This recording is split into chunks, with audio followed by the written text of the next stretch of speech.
ಎಲ್ಲರಿಗೂ ನಮಸ್ತೆ. Day by day Kannada vlogs ಚಾನಲ್ಗೆ ಸ್ವಾಗತ. ನಾಳೆ ಜುಲೈ 18ನೇ ತಾರೀಕು ಶುಕ್ರವಾರದಂದು ಕೊನೆಯ ಆಷಾಢ ಶುಕ್ರವಾರ ಆಗಿದೆ. ಅಂದರೆ ನಾಳೆ ದಿವಸ 4ನೇ ಮತ್ತು ಕೊನೆಯ ಆಷಾಢ ಶುಕ್ರವಾರ ಬಂದಿದೆ. ಈ ನಾಳೆ ಕೊನೆಯ ಆಷಾಢ ಶುಕ್ರವಾರದಂದು ಯಾವ ರೀತಿಯಾಗಿ ಮನೆಯಲ್ಲಿ ಪೂಜೆಯನ್ನು ಮಾಡಿದರೆ ಲಕ್ಷ್ಮಿ ಮನೆಯಲ್ಲಿ ಸ್ಥಿರವಾಗಿ ನಿಲ್ಲುತ್ತಾಳೆ ಅನ್ನೋದನ್ನು ಇವತ್ತಿನ ವಿಡಿಯೋದಲ್ಲಿ ತಿಳಿದುಕೊಳ್ಳೋಣ. ಜೊತೆಗೇನೆ ಯಾವ ಒಂದು ಸಮಯದಲ್ಲಿ ಲಕ್ಷ್ಮಿ ಪೂಜೆಯನ್ನು ಮಾಡಬೇಕು, ಜೊತೆಗೆ ಯಾವ ನೈವೇದ್ಯವನ್ನು ಅರ್ಪಿಸಬೇಕು ಎಲ್ಲವನ್ನು ಕೂಡ ಇವತ್ತಿನ ವಿಡಿಯೋದಲ್ಲಿ ತಿಳಿದುಕೊಳ್ಳೋಣ. ಈ ವಿಡಿಯೋ ನಿಮ್ಗೆ ಏನಾದರೂ ಇಷ್ಟ ಆಯಿತು ಅಂತ ಅನಿಸಿದ್ರೆ please like, comment and subscribe ಮಾಡಿಕೊಳ್ಳಿ. ಈಗಾಗಲೇ 3 ಆಷಾಢ ಶುಕ್ರವಾರಗಳು ಮುಗಿದಿವೆ. ನಾಳೆ ದಿವಸ ಕೊನೆಯ ಮತ್ತು 4ನೇ ಆಷಾಢ ಶುಕ್ರವಾರ ಬಂದಿದೆ. ಆಷಾಢ ಶುಕ್ರವಾರವು ತುಂಬಾ ಒಂದು ಪವರ್ಫುಲ್ ಇರುವಂತಹ ಶಕ್ತಿಯುತವಾದ ದಿನ ಅಂತಲೇ ಹೇಳ್ಬೋದು. ಆಷಾಢ ಶುಕ್ರವಾರದಂದು ಮನೆಯಲ್ಲಿ ಲಕ್ಷ್ಮಿ ವ್ರತವನ್ನು ಜೊತೆಗೆ ಲಕ್ಷ್ಮಿ ಪೂಜೆಯನ್ನು ಮಾಡುವುದರಿಂದ ನಮ್ಮ ದಾರಿದ್ರ್ಯ ಅನ್ನೋದು ನಿವಾರಣೆಯಾಗುತ್ತದೆ ಅನ್ನುವ ನಂಬಿಕೆ ಇದೆ. ಹಾಗೆಯೇ ಹಣಕಾಸಿನ ಸಮಸ್ಯೆಗಳು ಕೂಡ ದೂರವಾಗುತ್ತವೆ. 3 ಆಷಾಢ ಶುಕ್ರವಾರಗಳಂದು ಯಾವ ರೀತಿಯಾಗಿ ಪೂಜೆಯನ್ನು ಮಾಡಿರ್ತೀರೋ ಅದೇ ರೀತಿಯಾಗಿ 4ನೇ ಆಷಾಢ ಶುಕ್ರವಾರದಂದು ಕೂಡ ಮನೆಯಲ್ಲಿ ಅದೇ ರೀತಿಯಾಗಿ ಪೂಜೆಯನ್ನು ಮಾಡಬೇಕು. ಆಷಾಢ ಶುಕ್ರವಾರದಂದು ಬೆಳಿಗ್ಗೆ ಬೇಗನೆ ಎದ್ದು ಸ್ನಾನವನ್ನು ಮಾಡಿ ಮಡಿಬಟ್ಟೆಯನ್ನು ಧರಿಸಿ, ಮಡಿಬಟ್ಟೆ ಅಂದರೆ ಶುದ್ಧವಾದ ಬಟ್ಟೆಯನ್ನು ಧರಿಸಬೇಕು. ಅಂದರೆ ಒಗೆದು ಶುದ್ಧ ಮಾಡಿರುವಂಥ ಬಟ್ಟೆಯನ್ನು ಧರಿಸಬೇಕು. ಯಾವುದೇ ಕಾರಣಕ್ಕೂ ಕಪ್ಪು ಬಣ್ಣದ ಬಟ್ಟೆಯನ್ನು ಧರಿಸಿಕೊಳ್ಳಬೇಡಿ. ಮಡಿಬಟ್ಟೆಯನ್ನು ಧರಿಸಿ ನೀವು ಲಕ್ಷ್ಮಿ ಪೂಜೆಯನ್ನು ಮಾಡಬೇಕು.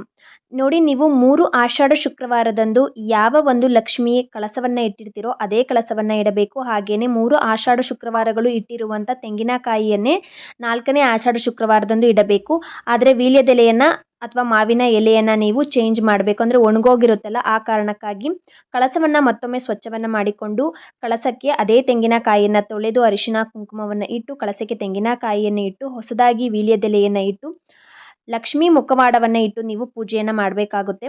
ನೈವೇದ್ಯವನ್ನು ಅರ್ಪಿಸಬೇಕು. ಯಾವುದಾದ್ರೂ ಒಂದು ನೈವೇದ್ಯವನ್ನು ಅರ್ಪಿಸಿ.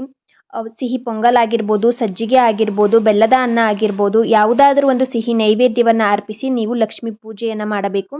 ನಿಮ್ಮ ಮನೆಯಲ್ಲಿ ಏನಾದರೂ ಲಕ್ಷ್ಮಿ ವಿಗ್ರಹ ಇದ್ದರೆ ತಪ್ಪದೆ ಕೊನೆಯ ಆಷಾಢ ಶುಕ್ರವಾರದಂದು ಅದಕ್ಕೆ ಅಭಿಷೇಕವನ್ನು ಮಾಡಿ ಹಾಲಿನಿಂದ, ಮೊಸರಿನಿಂದ ಪಂಚಾಮೃತದ ಅಭಿಷೇಕವನ್ನು ಮಾಡಿ. ನಿಮ್ಮ ಹತ್ರ ಯಾವುದೇ ಒಂದು ವಸ್ತು ಇಲ್ಲ ಅಂದರೂ ಕೂಡ ಹಾಲು ಎಲ್ಲರ ಮನೆಯಲ್ಲೂ ಇದ್ದೇ ಇರುತ್ತೆ.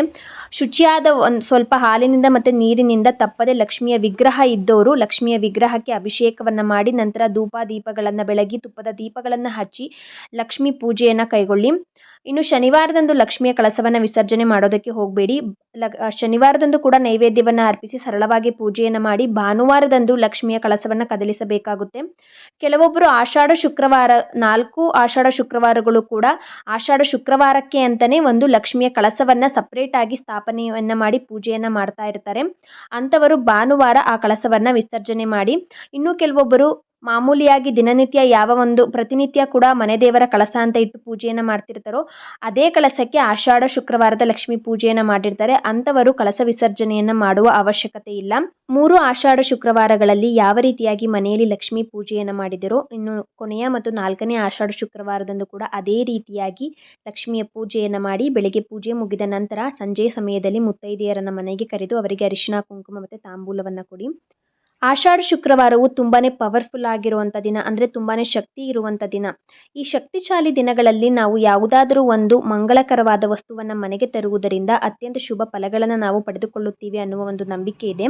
ಹಾಗಾಗಿ ಕೊನೆಯ ಮತ್ತು 4ನೇ ಆಷಾಢ ಶುಕ್ರವಾರವು ತುಂಬಾ ಪವರ್ಫುಲ್ ಆಗಿದೆ. ಆ ದಿನದಂದು ಈ ಒಂದು ವಸ್ತುವನ್ನು, ಮಂಗಳಕರವಾದ ವಸ್ತುವನ್ನು ಮನೆಗೆ ತನ್ನಿ. ಅದೇ ನವಿಲುಗರಿ.